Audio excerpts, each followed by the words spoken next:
मेरा नाम जरीना है। मैं Maa Sharda Vidyapeeth school managed by Noble Foundation branch Tajpur की अध्यापिका हूँ। जैसे कि बच्चों, आपको पता है कोरोना महामारी की तीसरी लहर भी आ चुकी है, जिसके चलते पंजाब सरकार ने अब सारे स्कूल बंद कर दिए हैं। अब हमारे नोबल फाउंडेशन के 37 स्कूल, जिसमें हजारों ज़रूरतमंद बच्चे शिक्षा ग्रहण करते हैं, उनको भी बंद किया गया है। अब आपकी ऑनलाइन क्लासेस ही चलेंगी। जैसे कि बच्चों, आपने पिछली बार भी ऑनलाइन क्लासेस को अच्छे से अटेंड किया, तो मैं आशा करती हूँ कि इस बार भी आप अच्छे से अपना काम करोगे। बच्चों, इस बार हमें और ज़्यादा सतर्क रहने की ज़रूरत है। जैसे कि हमने पिछली बार भी अपने आप को सुरक्षित रखा और नोबल फाउंडेशन के फैमिली के सदस्य और सभी बच्चे भी सुरक्षित रहे, इसी तरह हमें कुछ नियमों का इस बार भी पालन करना है। जैसे कि हमें घर से बाहर निकलते समय मुंह पर मास्क लगाना है और अपने हाथों को अच्छी तरह से साबुन से धोना है और 2 गज की दूरी बनाए रखना है और हमें अपने आसपास की साफ सफाई रखनी है और हमें अपने शरीर को तंदुरुस्त और चुस्त रखने के लिए योगा भी करना है। आज 22 जनवरी 2022 दिन शनिवार को मैं आपके लिए टास्क लेकर आई हूँ। मैं छोटे बच्चों को ड्राइंग कराऊंगी और बड़े बच्चों को ईवीएस कराऊंगी। आज हम करेंगे क्लास नर्सरी का काम। Draw the square and colour it. बच्चों, मैं आपको आज स्क्वायर बनाना सिखाऊंगी। पहले हम स्लीपिंग लाइन लगाएंगे, फिर हम स्टैंडिंग लाइन लगाएंगे, फिर इसके सामने ही हम स्टैंडिंग लाइन लगाएंगे, फिर से हम स्लीपिंग लाइन लगाएंगे। बच्चों, ये आपका बन गया स्क्वायर। आपने सेम जैसे इसमें कलर भरा हुआ है, वैसे ही इसमें कलर भरना है और इसकी पिक खींचकर अपने अध्यापिका को भेजनी है। अब हम करेंगे क्लास LKG का काम। Draw the cat and colour it. बच्चों, मैं आपको आज कैट बनाना सिखाऊंगी। सबसे पहले हम एक सर्कल डालेंगे,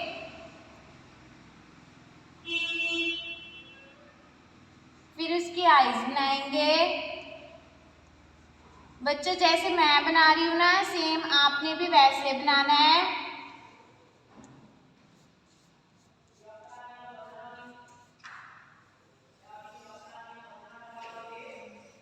बच्चों, जैसे मैंने कैट बनाई है ना, सेम आपने भी वैसी कैट बनानी है और इसमें कलर भरना है और इसकी पिक खींचकर अपनी अध्यापिका को भेजनी है।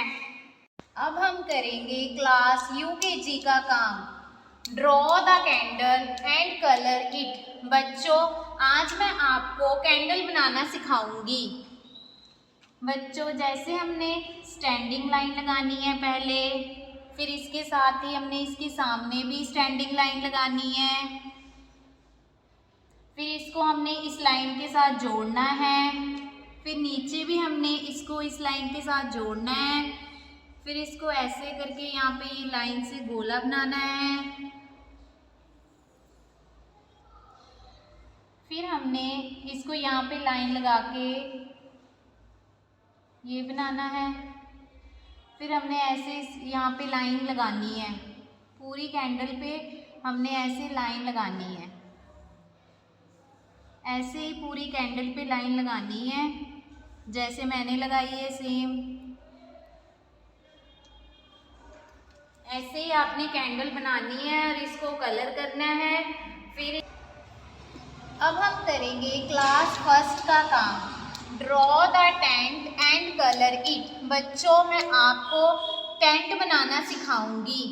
जैसे कि बच्चों, पहले आपने Z डालना है, फिर हमने इधर स्टैंडिंग लाइन डालनी है, फिर इसके सेंटर में लाइन लगानी है, फिर यहाँ पर भी हमने लाइन लगानी है और फिर ऐसे करके इस लाइन को हमने इसके साथ जोड़ देना है। बच्चों, जैसे मैंने आपको टेंट बनाना सिखाया है, इसमें आपने कलर करना है और इसकी पिक खींचकर अपने अध्यापिका को भेजनी है।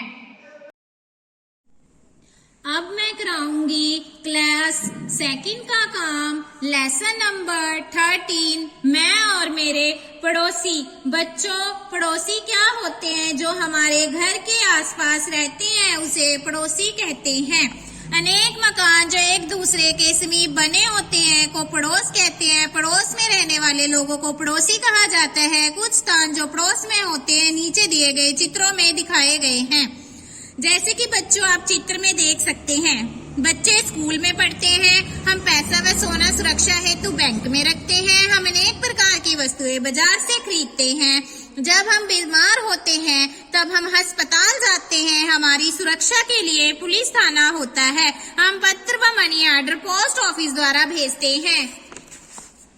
पड़ोस में अन्य स्थान बस स्टैंड, हवाई अड्डा, रेलवे स्टेशन, कॉलेज इत्यादि आते हैं। पड़ोस के समीप कई पूजा स्थल भी होते हैं। उनमें से कुछ पूजा स्थल इस प्रकार हैं: मंदिर, मस्जिद, गुरुद्वारा, चर्च। मंदिर हिंदुओं का पूजा स्थल होता है बच्चों। मुसलमानों के लिए मंदिर पूजा स्थल है। सिखों के लिए गुरुद्वारा पूजा स्थल है। मुसलमानों के लिए मस्जिद पूजा स्थल है। सिखों के लिए गुरुद्वारा पूजा स्थल है। चर्च ईसाइयों का पूजा स्थल है। याद रखो कि परमात्मा एक है, हम उसे अनेक नामों से बुलाते हैं। अब मैं कराऊंगी क्लास 4th का काम, लेसन नंबर 17, प्राकृतिक और मनुष्य द्वारा बनाई गई वस्तुएं। हमारे चारों तरफ से अनेक प्रकार की वस्तुओं से घिरे हुए हैं। जो भी चीजें हमारे आसपास हैं उन्हें हम 2 वर्गों में बांट सकते हैं: प्राकृतिक वस्तुएं और मनुष्य द्वारा बनाई गई वस्तुएं। प्राकृतिक वस्तुएं, कुदरत ने हमें बहुत सी वस्तुएं दी हैं। इन सब कुदरती उपहारों को प्राकृतिक वस्तुएं कहते हैं। चट्टानें, मिट्टी, हवा, रोशनी, लकड़ी, पौधे, पशु, अन्य साधन प्राकृतिक साधन है। प्राकृतिक वस्तुएं सजीव और निर्जीव होती हैं। मनुष्य द्वारा बनाई गई वस्तुएं, जो वस्तुएं मनुष्य द्वारा अपने काम के लिए बनाई गई हैं, इन्हें हम मनुष्य द्वारा बनाई गई वस्तुएं कहते हैं। उदाहरणतः पेन, कागज, प्लास्टिक, फर्नीचर, लोहा, पंखे, कूलर इत्यादि। बच्चों, मैंने आपको जो लेसन पढ़ाया है मैं उम्मीद करती हूँ कि आपको अच्छे से समझ में आ गया होगा। तो आपने अच्छे से इसको रीड करना है और इसकी पिक खींचकर अपनी अध्यापिका को भेजनी है। अब हम करेंगे क्लास 4th का काम, लेसन नंबर 19, धरती और आकाश। जब हम आकाश की ओर देखते हैं तो हमें कई तत्व नजर आते हैं, जैसे सूर्य, चंद्रमा और तारे।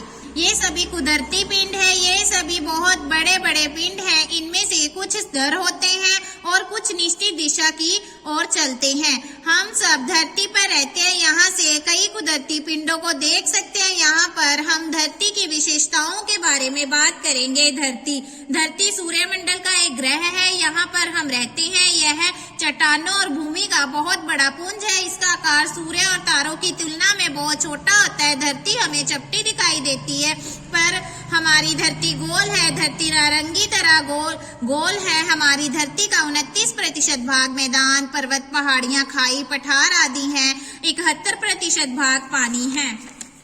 सूर्य एक बहुत बड़ा गर्म और आग गैसों का गोला है। यह धरती से लगभग 150 करोड़ किलोमीटर दूर है। यह धरती की तुलना में बहुत बड़ा है। यह स्थिर है। चंद्रमा यह धरती का उपग्रह है। यह गोल होता है। यह धरती से बहुत छोटा होता है। चंद्रमा धरती से लगभग 3,84,000 किलोमीटर दूर है। इसकी अपनी रोशनी नहीं होती है। यह सूरज से रोशनी लेता है। चंद्रमा की जिस ओर सूर्य की रोशनी पड़ती है वहाँ रोशनी होती है और दूसरी ओर अंधेरा होता है। चंद्रमा का रूप बदलता रहता है और एक जैसा नहीं रहता। चंद्रमा की सतह बहुत उबड़ खाबड़ है। यहाँ बहुत अधिक पर्वत आदि हैं। अब मैं कराऊंगी क्लास 5th का काम, लेसन नंबर 19, पानी और आंतरिक संसार। रविवार को हरमन टीवी पर समुद्र से संबंधित कार्यक्रम देख रहा था। गहरे समुद्र के आंतरिक दृश्य दिखाए जा रहे थे।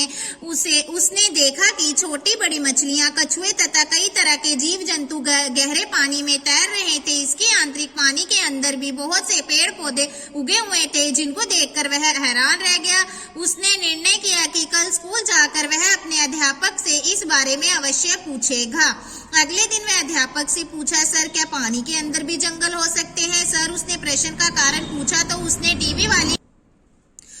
टीवी वाली सारी बात बता दी। अध्यापक ने उसको शाबाशी दी और बच्चे को प्रेरणा देते हुए कहा, बच्चों, आप टीवी पर अक्सर कार्टून या नाच गाने वाले कार्यक्रम ही देखते हैं, परंतु ऐसे कार्यक्रम भी आपको देखने चाहिए जो हमारे साधारण ज्ञान में वृद्धि करें। यह सुनकर शेष बच्चों की उत्सुकता भी बढ़ गई। अध्यापक ने आगे बताया, बच्चों, अंत में मैं उन सभी दानी सज्जनों का तहे दिल से धन्यवाद करती हूँ जो हमेशा नोबल फाउंडेशन के साथ खड़े रहें। इसके साथ ही मैं हमारे नोबल फाउंडेशन के फाउंडर श्री राजेंद्र शर्मा जी सर जी का भी तहे दिल से धन्यवाद करती हूँ, जो हमारे बच्चों के भविष्य को संवारने में लगे रहते हैं। धन्यवाद। जय हिंद।